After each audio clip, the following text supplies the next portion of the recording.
Well, thank you for having me here at HRS 2019. At this conference, we actually presented the combined results of the MADIT family of trials, and we combined 3 of our large clinical trials, MADIT 2, MADIT CRT, and MADIT RIT.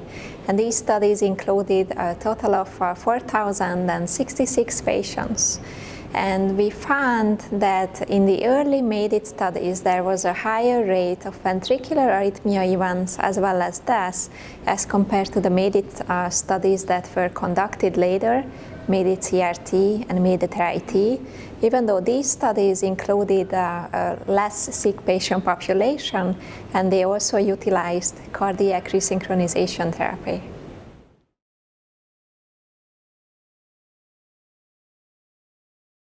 So what was really interesting in this study is that when we looked at a subgroup analysis of focusing on the patients with narrow QRS who had an indication for an ICD, we actually did not find any differences in the rate of life-threatening ventricular arrhythmias in the earliest study and in the latest study that were 20 years apart.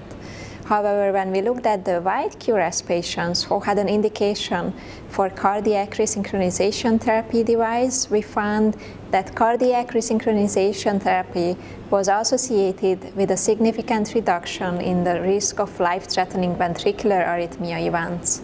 So in other words, the risk in the narrow QRS ICD population seems to be stable, while the risk of ventricular arrhythmias is much lower in the CRT population.